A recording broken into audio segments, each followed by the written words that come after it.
everybody. Welcome to InPsight Radio. I am your host, Danielle Egnew, and you are a fly on the wall to everywhere.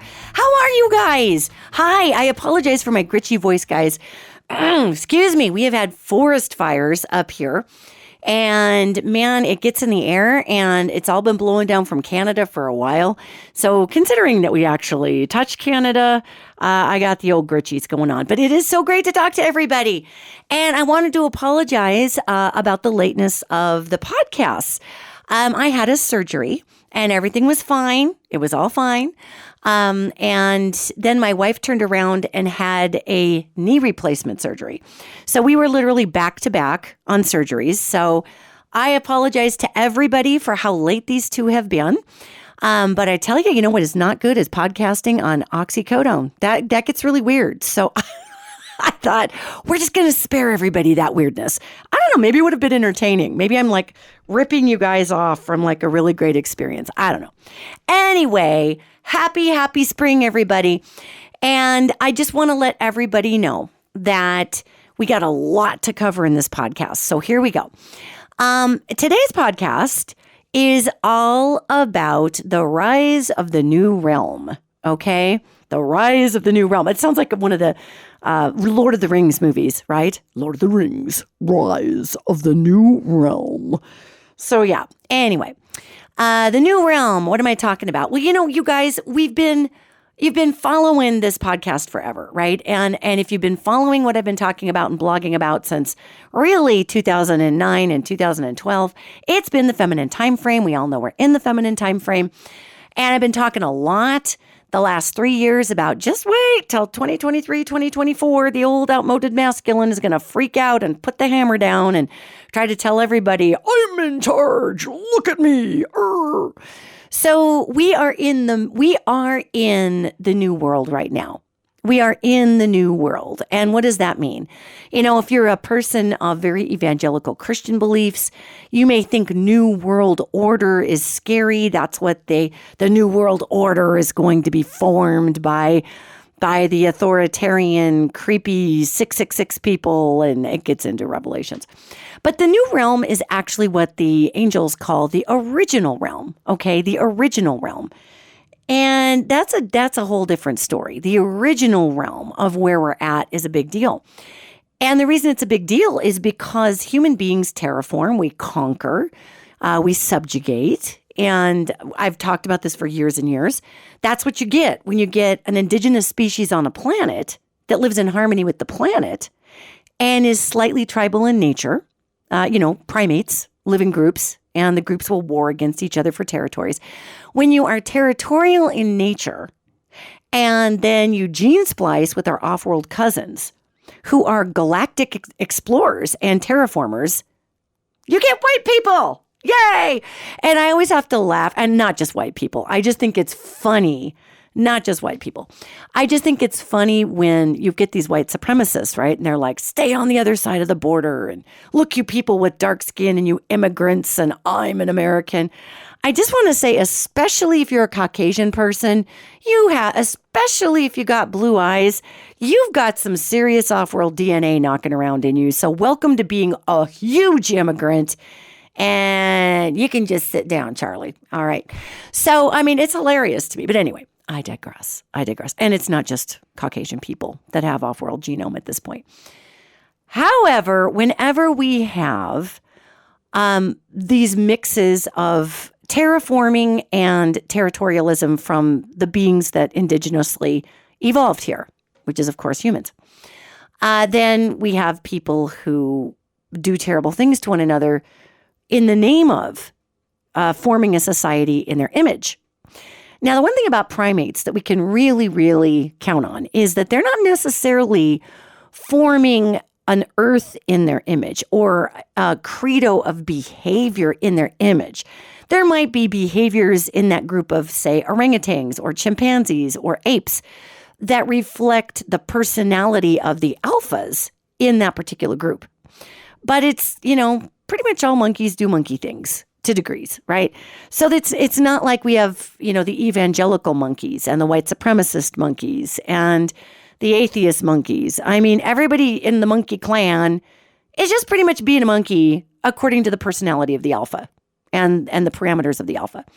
So this whole idea of trying to formulate or format others to be exactly like us, that's weird. That doesn't necessarily come from the planet Earth, where you don't see any other animal species trying to make somebody exactly like you. Now, you can see wolves kick out a rogue wolf in a pack. And the reason they kick the rogue wolf out is because the wolf is not acting like the rest of the pack. And so that's like a weird thing, right? So the deal here is that you've got this group of beings, almost, over 8 billion of us now on this planet. And everybody is trying to format everybody to be like them. And not everybody, but just a bunch of very desperate people trying to control all the money and saying that it's the fault of Jesus that the world isn't in a better shape. So where are we today? So here's where we are today on our show. So the rise of the new realm, it's here. And so we're on that spot. We're going to be seeing a lot more extremism. And remember when the angels told us extremism is out? It's out. Now, you might be thinking to yourself, Danielle, are you sure you weren't on your oxycodones a couple of podcasts ago when you were talking about extremism being out? Because if you look on the news, which is very hard to avoid because we're starting into campaign season. And man, can I just point out, I really feel like Marge Simpson on this microphone. I have these headphones on and I can hear every crack in my voice. Homer. Anyway, so if you're watching the news, you're seeing Florida, Texas, my beautiful home state of Montana, that has lost its ever loving mind in the legislature. We're seeing all of these people pass anti-trans laws, book banning laws, anti-drag laws. These are all the stupidest laws that deflect people's attention away from the siphoning off of money by the corporate interests. And it's really tragic because I went through a serious depression strike, you guys. I'm not going to lie. I went through about 2 weeks of being morbidly depressed, like hopeless feeling. I'm not kidding you. And this was fairly recently, and it was around the time that our state representative, we have a trans representative, her name is Zoe Zephyr. You may or may not have seen this on the news. It made global news because our state is so humiliating right now. And the short version of this story is our very homophobic and transphobic super GQP faction of our Republican supermajority in our state legislature didn't like Zoe. She made them uncomfortable. So they threw her out of the House of Representatives. And you can read there's lots of little burns that they did on the way out. They threw her out for speaking her mind, and she didn't say anything bad. She said that they were voting against trans healthcare. And in a speech, she just said, well, when you bow your heads to pray for your invocations, I hope that you see the blood on your hands because you're going to be responsible for a lot of trans kids' deaths, which is true with this legislation. Well, they decided they were threatened. They felt threatened by her, which is dumb. They didn't. These are people who gut deer in a field with their bare hands, with a grin on their face, take a bloody picture and put it on Instagram. Look at my deer. I shot a deer. Because that's hard. It's hard to bring down a living being through a scope at 100 meters that can't see you with a high-powered rifle. That's some freaking skill, let me tell you. Anyway, so I digress. I'm a little upset with our Freedom Caucus, they're called. So they kick Zoe out for that, and she has to spend the rest of the week and a half out of the House chamber. Can't go back in. She's sitting on a bench outside the House chamber and doing her work because she has to be by her not her constituents, but her people that she works with on caucuses, right? Other reps. Well, she goes to go to work one morning and there's a bunch of women sitting on her bench. And tons of women are sitting on all the benches in the hallway. All the benches are taken up. And these are the wives of the Freedom Caucus people. It was the mother of the Republican majority speaker of the House. And they all just were sitting on the bench laughing at her. So she couldn't sit down and do her work. So she stood up at the coffee bar and did her work. So this is making national news, okay? And I am so crestfallen that in my own home state, which I know can be a little Old West with people, we've never been this way in Montana. You just don't treat people like this. This is new. This is some crazy extremism. This is old world bullying. And you guys, I'm being straight out. I've been working for LGBTQI plus rights for 35 years, right? And we made such headway in my state. And then this happened. And I just thought, and I had to be honest with myself. And I had to look at this whole thing, and the hope flew out my bum crack, and I just was like, wow. And I'm looking at these angels going, wow, so much for no extremism. I mean, whoa. And these angels are like, wait for it, wait for it. But my heart was broken. My heart was broken, you guys. It was broken. And my heart doesn't really break like that. It was broken that this unkindness had happened in my state. And it was really those old biddies sitting on those benches. That did me in. I'm like, what the F is wrong with you women? How sociopathic are you? How mean do you have to be? That's a mean that's incomprehensible to me, you guys. Just straight out. So in the middle of this doom and gloom feeling, which was very real, one of the things that I had to admit to myself is that this was a battle that we have at this time lost. At this moment, we lost the battle for equality. We lost. And of course, Zoe tried to sue the state, and the state was like, well, I can't really help you because they followed procedure on getting you out of the house, even though we think it's stupid. And you really should read about it. There's a bunch of nuance there. But so anyway, I was pretty crestfallen, and I'm trying to ask these angels, what the hell are you? I'm mad at the universe, kind of. I'm like, you guys, I just told millions of people that extremism is out. And look at Florida. Look at Ron DeSantis, who has gone crazy with these anti-trans bills and now ruling that if kids get gender-affirming care, they can be taken away from their parents.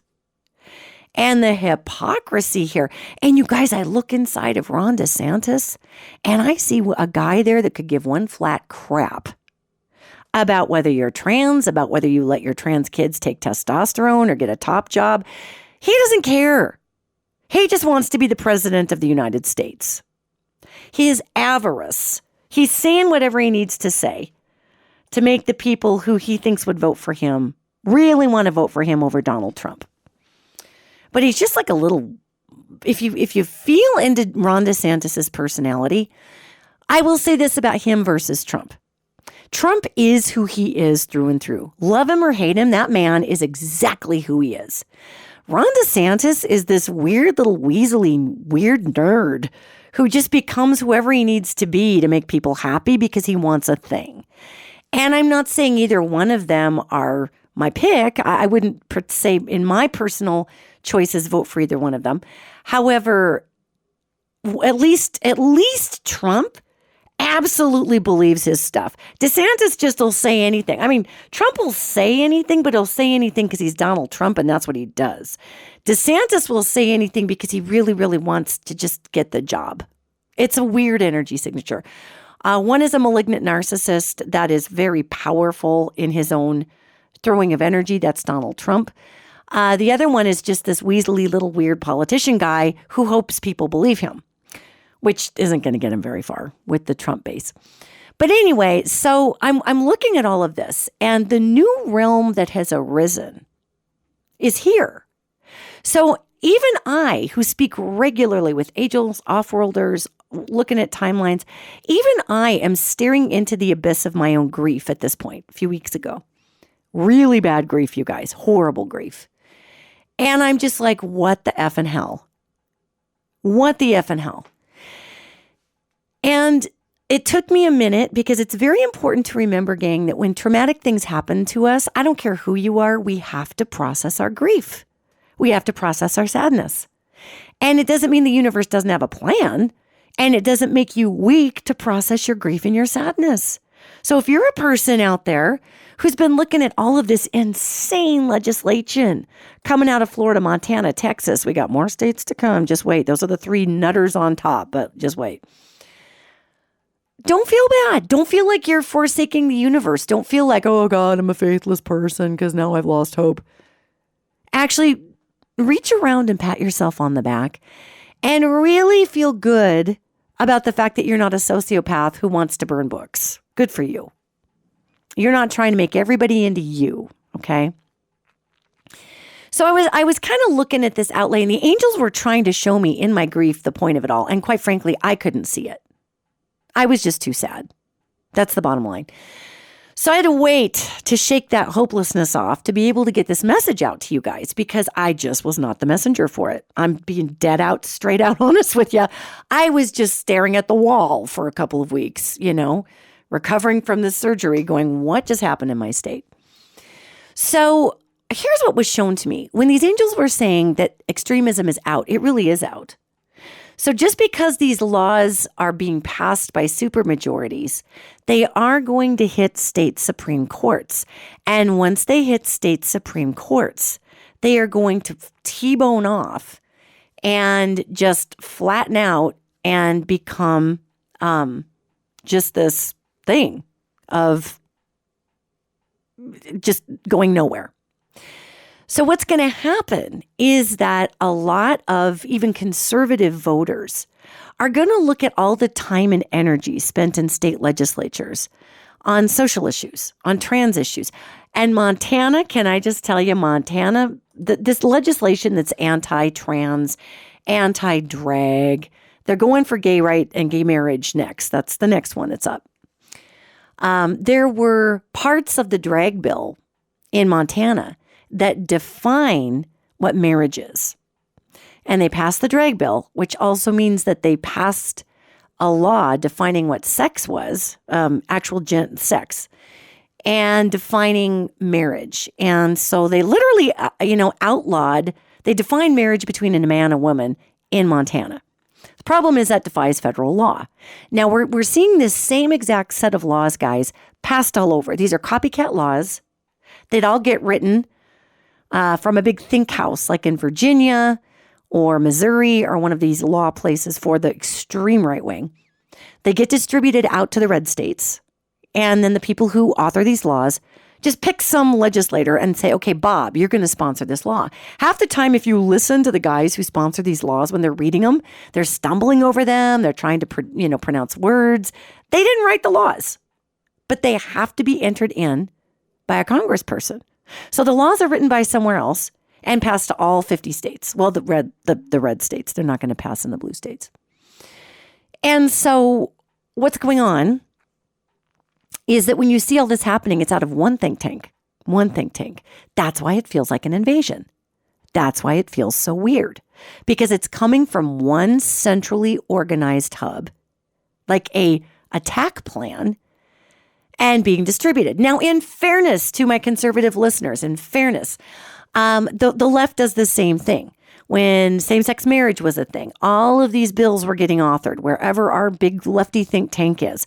And they were distributed all over to the blue states, and all the states were passing it at one time. And all those laws were getting passed to a person in the legislature to enter in. And those people also stumbled reading the laws they didn't write. So in fairness, both ends of the spectrum politically do the same thing. Okay, so there you go. What's weird is you really don't have any laws being authored on the left that tell people who they can and can't marry and tell people what they can and can't do with their children outside of generalized state abuse laws. Okay? So the right has taken a snapshot of the left's laws and said, okay, well, we're just going to call this abuse. Since you decide what abuse is, we're going to call this augmenting your child's sex or giving them testosterone or whatever. We're going to call it abuse. So, there's a lot of smart people here working for this extremism. So in the new realm where extremism doesn't fly, why are all these laws getting passed? Well, they're going to get passed. They're going to hit state Supreme Courts and get bounced back. Then what's going to happen is all these states are going to come together and sue the federal government. Like, for instance, the drag ban. That is a huge, freedom of speech violation, a huge one. But then all of these states are going to get together once these laws get bounced back by their Supreme Courts.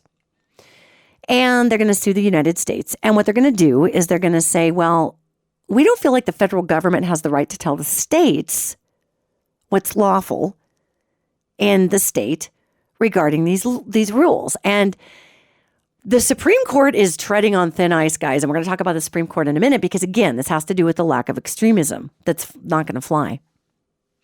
So the Supreme Court's going to get these laws, and if they return them back to the states like they did Roe versus Wade, this is where we start having a problem. But I think the Supreme Court that doesn't want people to riot and go after all the justices, which they're right about there, is probably going to think twice about that. But why? Why is this all happening if extremism is out? It's happening, gang, because we are a species that operates under a contrast model. And we have to see what we are in contrast with to see if it makes any sense. And what I think is fascinating here is that when we look at how heartbreaking this is, look at how people have been reacting to the anti-drag laws. There's a pocket of people around the country that are really happy about it. But Montana has some of the most extreme drag laws possible. Montana says that a male or female performer cannot wear flamboyant female items that would be a personification of a female. And it goes for females as well. That's how they define drag. And they say you can't do this. It's basically a ban in any government building, okay? But basically, Lady Gaga can't come here. Dolly Parton can't come here because she wears exaggerated female performance clothing. I mean, it is so female loathing. All of these, it's hilarious. So that's going to get kicked out because that's just going to be the way it goes. Anyway, why is it working? It's working right now. Why is this extremism flying? It's flying so we can see the contrast between fear and control and where the world is at. And, it's really important if you're listening to this podcast, it's really important that you get out there and encourage people to vote. Because in Montana, we have a super majority of hyper GQP people in our legislature, a super majority. Because a majority of Montana voters didn't get out and vote. And even the Republicans, the extreme Republicans that won in their district, nobody was running against them. And they only won would get 1,000 votes out of 11,000 people. They didn't get in there by huge margins. This wasn't a resounding battle cry from the extreme right to change the country. This is people being beaten down and feeling disenfranchised who don't go to the polls. And what have I been telling you guys? For years, I've been saying, what is the authoritarian playbook? The authoritarian playbook, as per Putin, as per Kim Jong-un, as per Hitler, is to wear people's resolve down with bad news every day so they give up and they just quit participating. So somebody can win on 500 votes and say, well, I won. That's what's going on. I've been squawking about this for years, you guys. So please, it is in the authoritarian playbook. They started putting, the heavy right wing started planting seeds back in the 1960s, the late 1960s, that your vote doesn't matter. Because the establishment, what they now call the deep state, they used to call it the establishment, is going to do what they want to do and go right over the top of your vote. This was planted by the far right. And then it was picked up by all the hippie kids. Hey, man, just drop out. Your vote doesn't matter. But that's not where it was started, guys. It was started by religious authoritarians that knew that if you get people not to vote, then they can win on 5 votes. I mean, I literally lose my mind over this stuff when I go back and historically look at it. And when I energetically look at it, it's a lesson that these angels are showing me in America for all of us to be present. This lesson is about being present. And we are just not present in this country. We are in high autopilot. And Trump came in and just was bludgeoning everybody with so much ugly. And there were people that really related with that because their day-to-day life is that ugly. Their day-to-day life is that, masculine. I knew a lot. Okay, let me back up. I knew a lot of women in the Trump era. I just came up with like 9,000 one-liners that I decided not to say about the Trump era. But anyway, I got my own opinions about that. But, you know, I knew a lot of women that were married to emotionally abusive men, and still are, that did not even blink an eye at the way that Trump was talking. Grab him by the P word, you know, making fun of disabled people, because their husbands were 5 times as bad. These were women that would get raped when their husbands got drunk. And for everybody out there thinking you can't get raped if you're married, that's bullcrap. Somebody beats you up and does terrible things to you sexually, and your body's not ready for it and you don't want it. That is a rape. I don't care if you're married or not.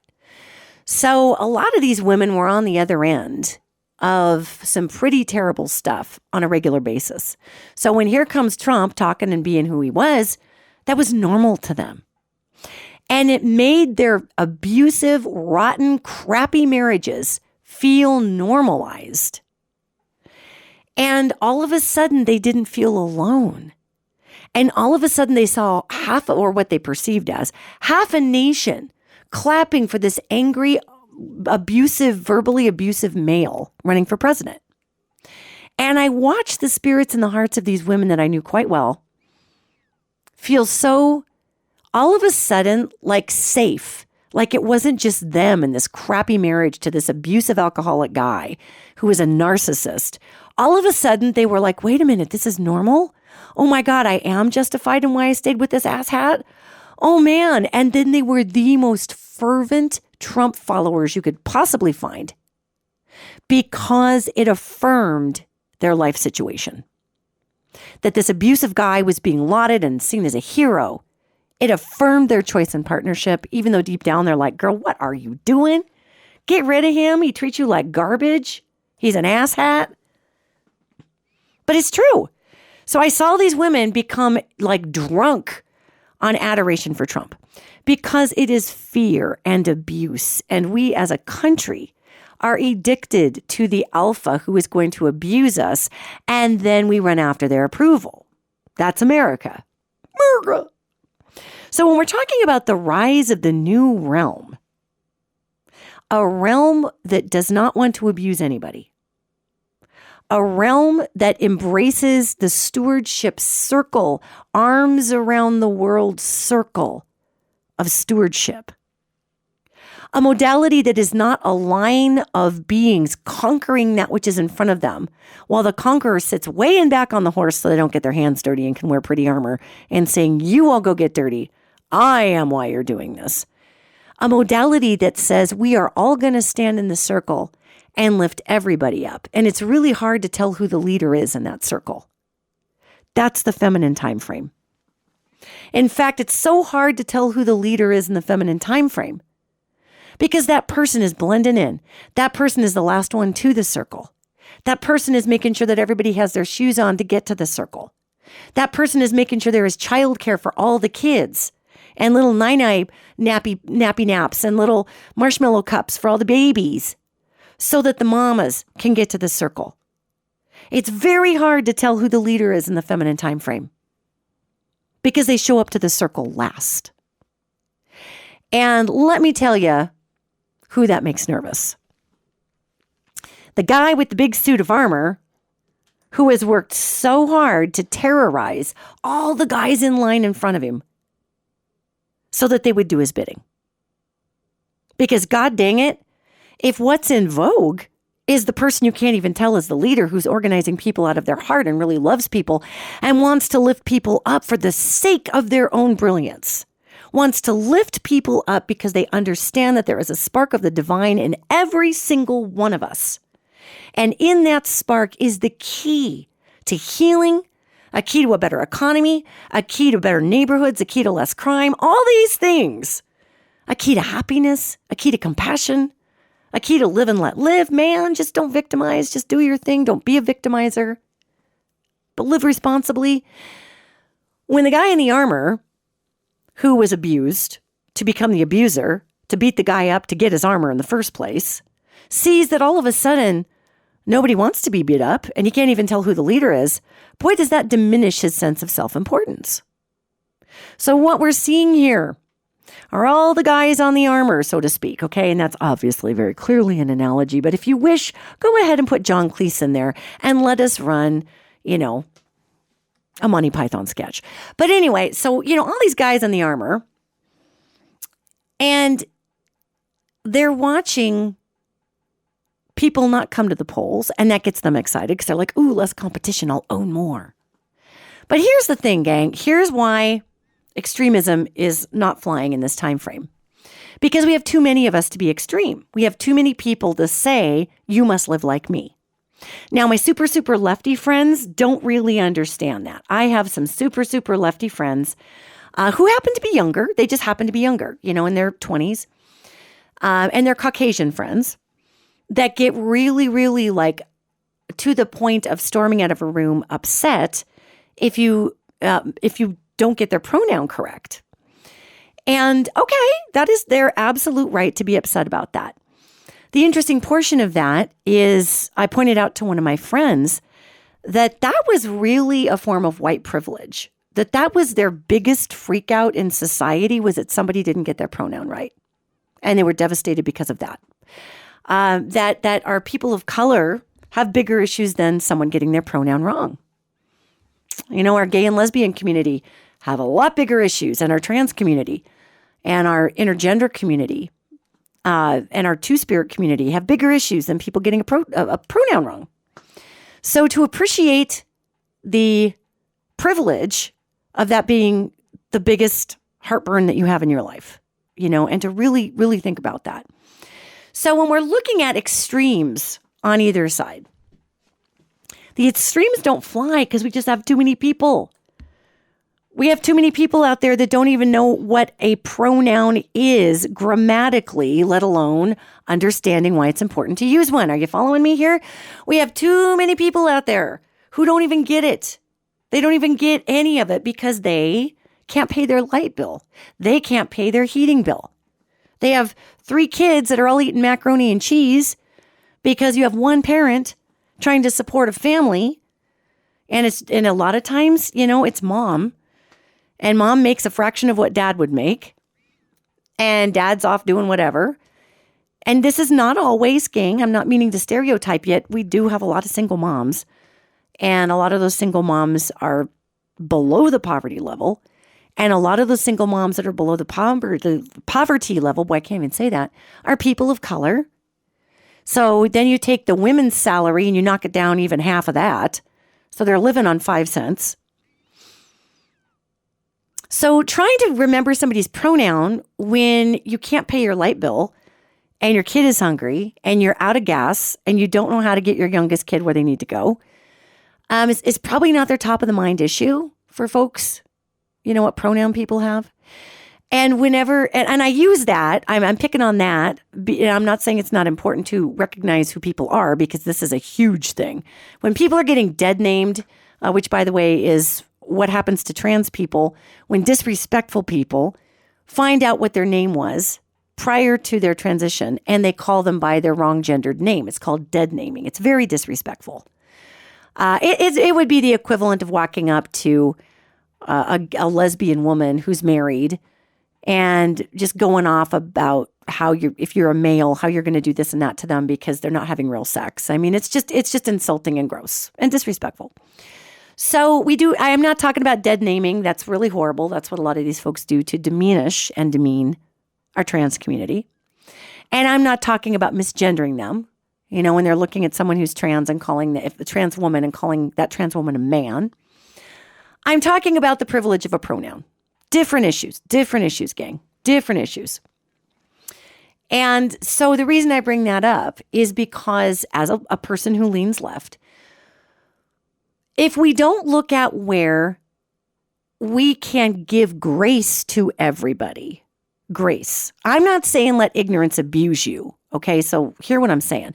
I'm saying if we lose our ability to give grace to everybody, we're not living in the new realm. We're living in the old world because guess what the old world did? The old world said, you're not doing what I think you should do. You're not saying what I think you should say. Well, I'm going to bring down the hammer on you, ostracize you, shame you. And now you're on the other side of my big line of people saying you need to do this thing.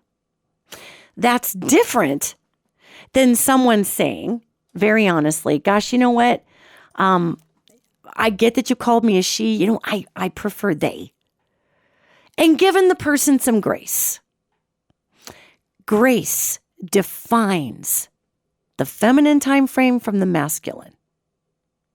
Compassion defines the feminine time frame from the masculine. And gentlemen, it's not to say that men don't have grace and don't have compassion. Some of the most slack I've ever seen people get cut was by guys who were not cut slack. So guys, we're talking energy signatures, you guys, okay? My sweet men out there that I love. So what I'm saying here is that if you're going to get dogmatic, dogma is the old world, okay? Compassion, acceptance, grace with one another's learning curve is the new realm. That is the original realm.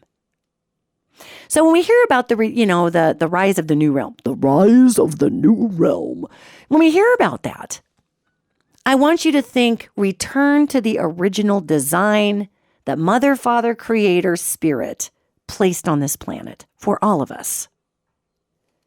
Think about it that way. Not the new world order. We don't need the new world order. It's not about that. It's the rise of, or the return of, the original realm as set down by Mother, Father, Creator, genderless Creator, so that everyone will live in harmony with one another in the planet. And, you know, nature does have some pretty intense laws that sometimes I really struggle with as a person. And survival of the fittest. That's really hard for me to watch in nature. I live in Montana, you guys. You go 10 minutes outside of where I live and you're in the middle of nothing. You got to wear some cowboy boots because the rattlesnakes are going to bite you. I mean, it's nothing out there. You go half an hour, 45 minutes up into the Beartooth Mountains, and you're going to run into grizzly bears because they're all coming down. They're coming out of hibernation. So bring your bear spray. I do not own a gun, except for when we do go camping in the mountains. I will borrow my stepdad's .38. And my wife is really the one who can fire that. I could fire it at point blank range, but I would have to be like 5 feet from something. I'm a terrible shot. I don't like guns. However, we live with some extremely large beasts whose home we're invading camping and who get a little sideways or a little rabid or a little crazy.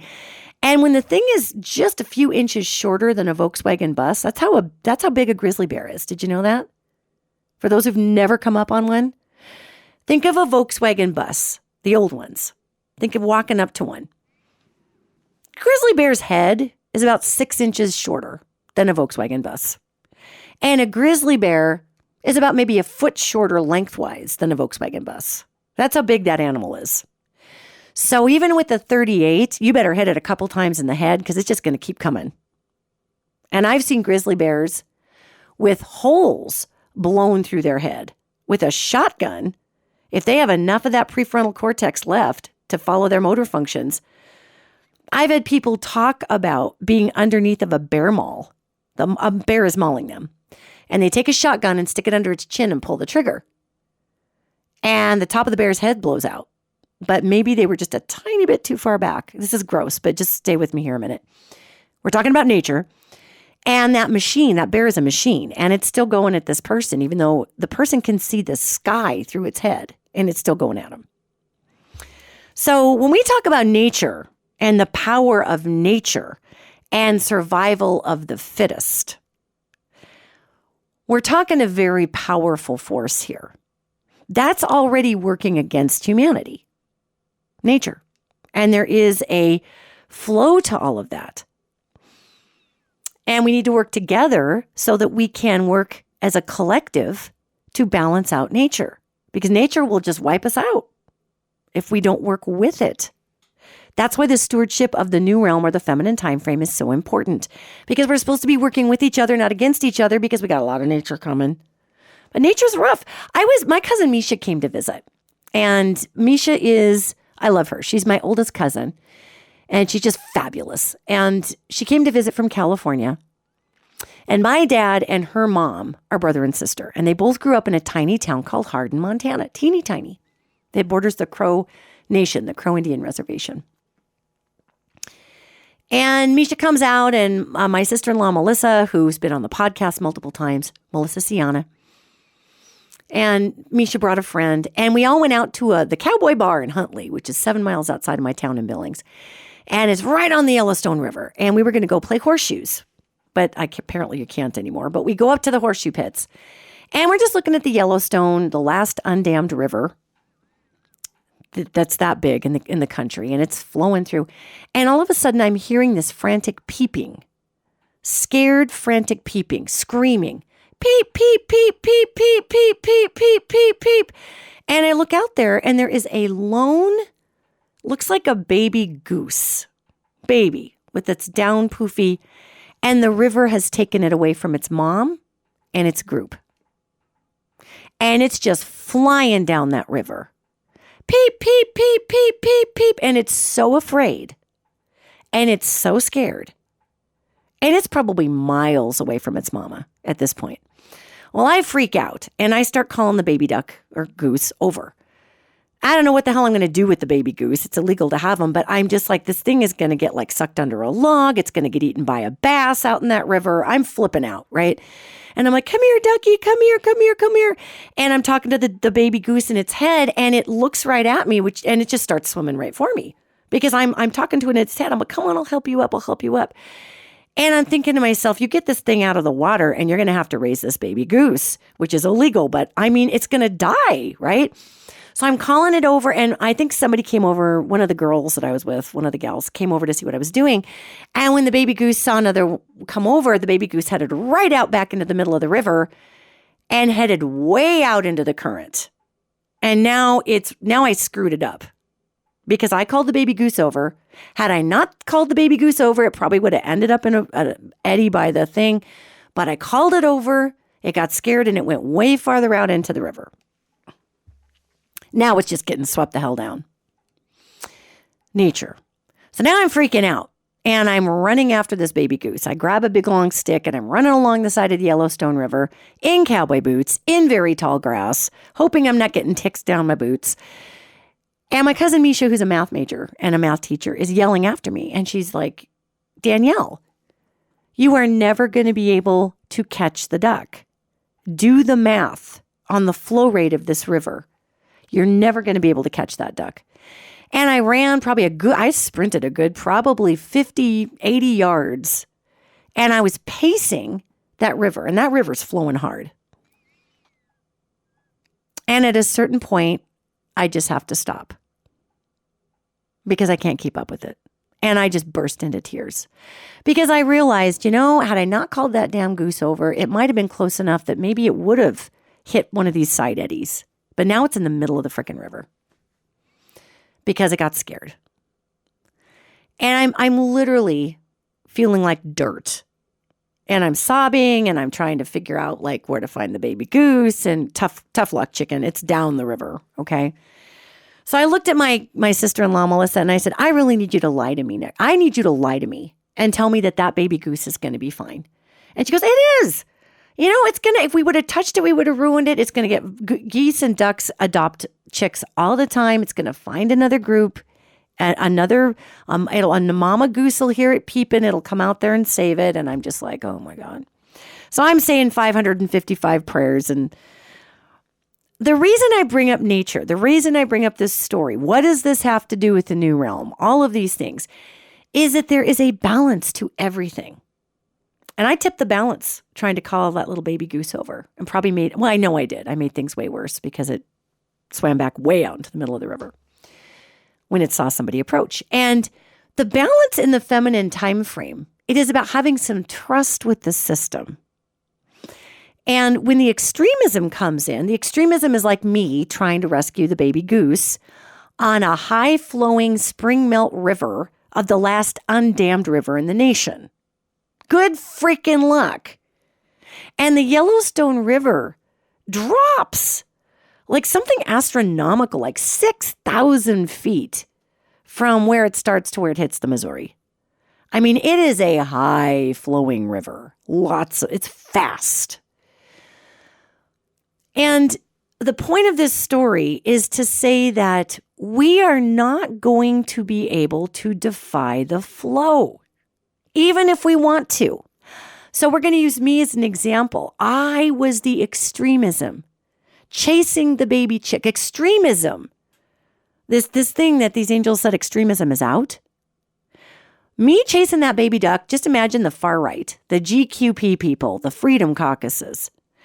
And here is society on this rushing river. And these folks perceive the people in society who are afraid as that baby goose. Peep, peep, peep, peep, peep, peep, peep, peep, just screaming its baby head off. It was so terrible, you guys. It was retching. But anyway, I mean, just screaming its head off. So the extremist says, I can save that baby goose. I can defy the river. And picks up a stick and runs like an idiot along the river. And the portion we're in right now is me running along with the stick, thinking I can fish the goose out of a rushing river. That's extremism. That's what's going on. No, the river is the energetic flow of the new realm. It's what's trying to happen. It is what is carving its way through sociology, through old, outmoded financial models. The river is the energy of our new realm, our original realm, that has finally melted off the mountaintops and has flown down the hill. It is the water of life coming down to nourish the flatlands. That is what nature has provided. This feminine timeframe energy has been frozen up in those glaciers, let's call them, up in the mountains of our societal evolution for 100,000 years.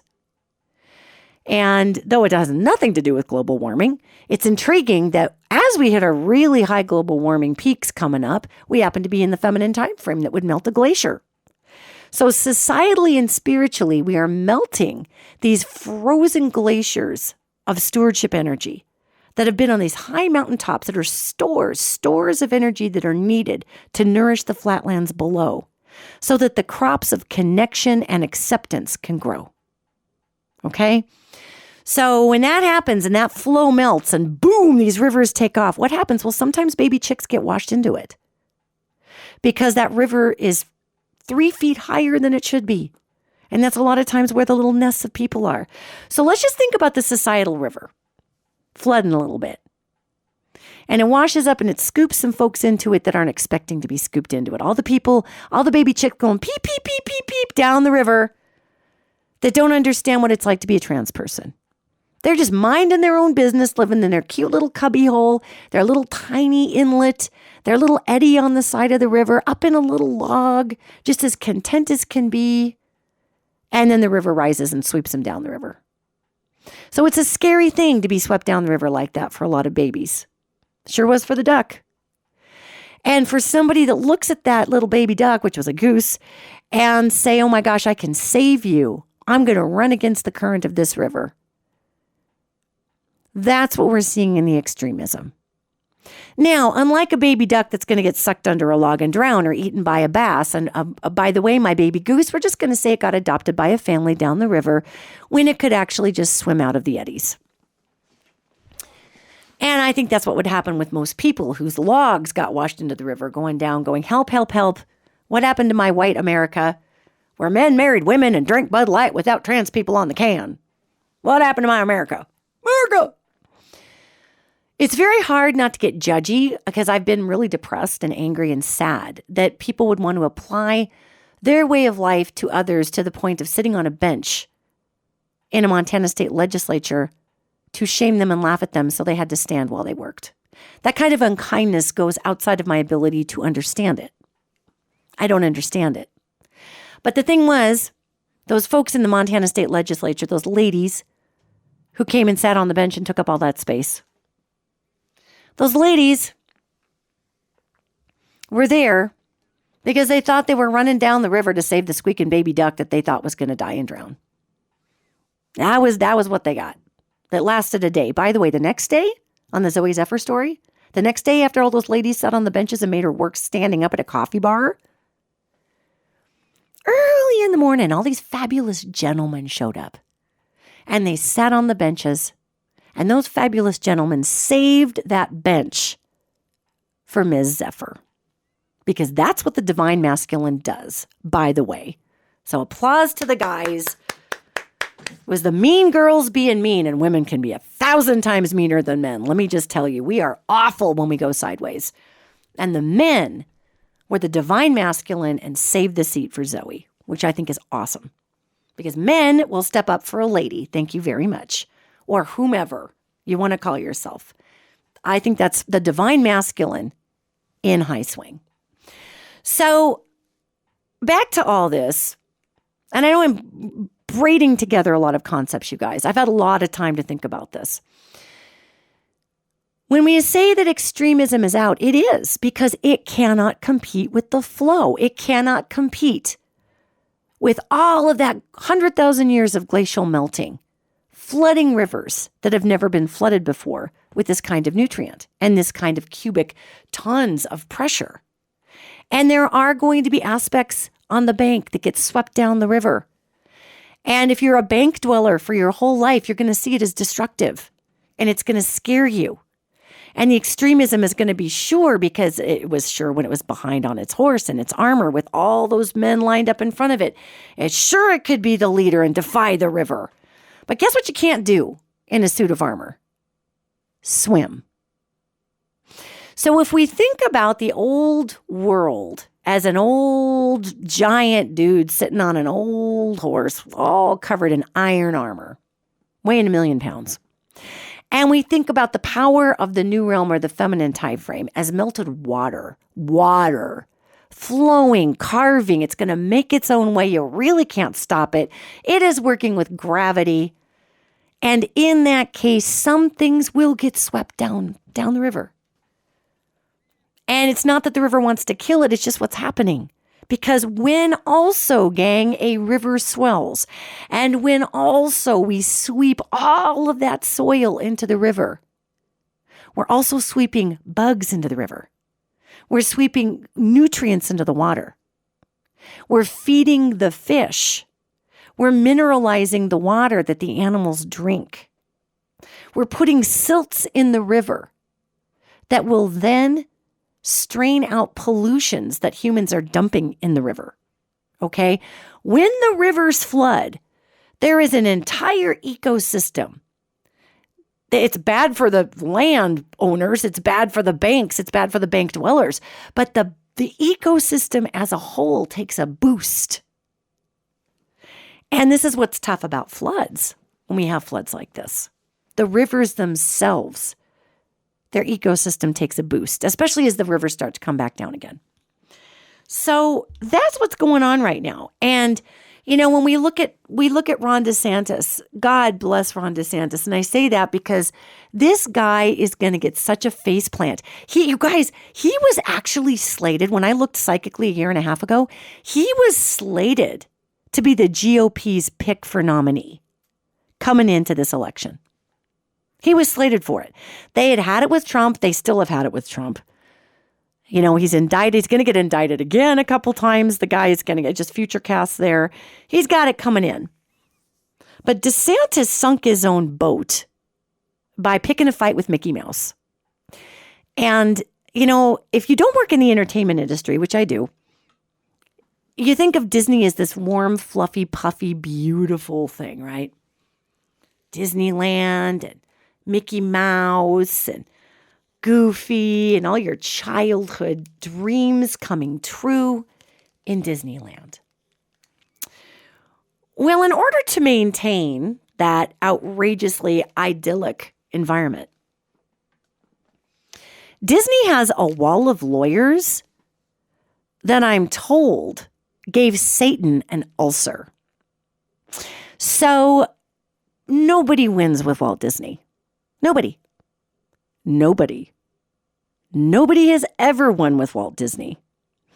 When Walt Disney unleashes their lawyers, it's like the IRS had a baby with a kraken, and it gestated in Satan's gut, and then Satan pooed it out, and it became the giant, scary poo monster of all evil times. It's a bad looking experience. It's a bad smelling experience. And you can't get it out of the tread of your tennis shoes for a really, really long time. Pretty much you just have to throw your shoes out if you walk through that. So this is what Ron DeSantis got himself into. And it's his hubris. You got to remember too, gang, folks who are in that kind of political power, they're surrounded by yes people. They see the power they have. They write their little laws. They have their supermajorities. They rubber stamp them. They're not looking at the fact that all the voters didn't turn out. They're just looking at the fact that, ooh, I'm supported in Congress. Everybody likes me. It's like the worst of the worst little self-esteem syndrome, where the really nerdy kid becomes popular and then starts victimizing everybody because they were victimized. That's Ron DeSantis. So he shot himself in the poopy-colored tennis shoe with picking a fight with Disney. So and why did he do that? They're backing me up. Why did he do that? Well, Trump is the guy to beat if you are on the right. And even though the GOP was totally dropping Trump like a hot potato, and they were, and they're going to still, somebody else is going to come forward, I think, besides DeSantis. If nobody else comes forward to challenge Trump, it's going to go back to Trump. But DeSantis ruined it all on his own by picking a fight with Florida's largest employer. And that's tragic because, the whole GOP's whole platform is business, money, jobs, right?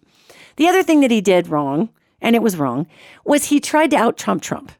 He tried to be, do you guys remember the John Waters movies with Divine? Do you remember those movies? They're just so tacky and terrible and fantastic.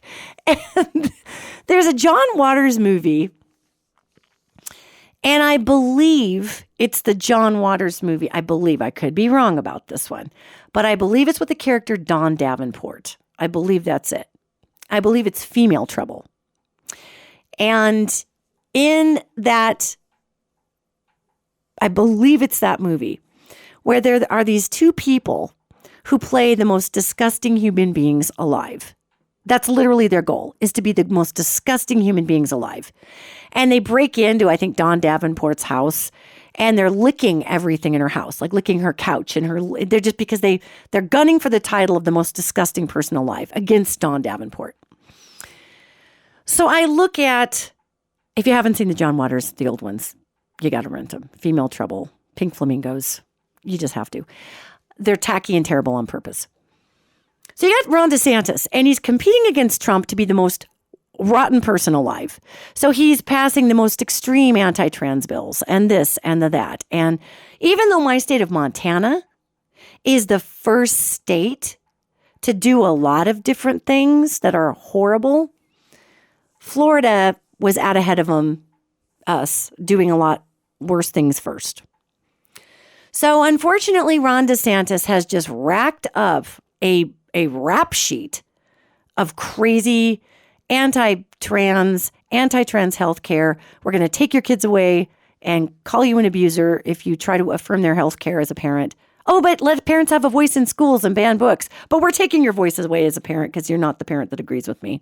That game. So Disney hasn't even begun to crush Ron DeSantis under its boot yet. It will. So, what we're doing is we're seeing a transition of power that is really, really intense.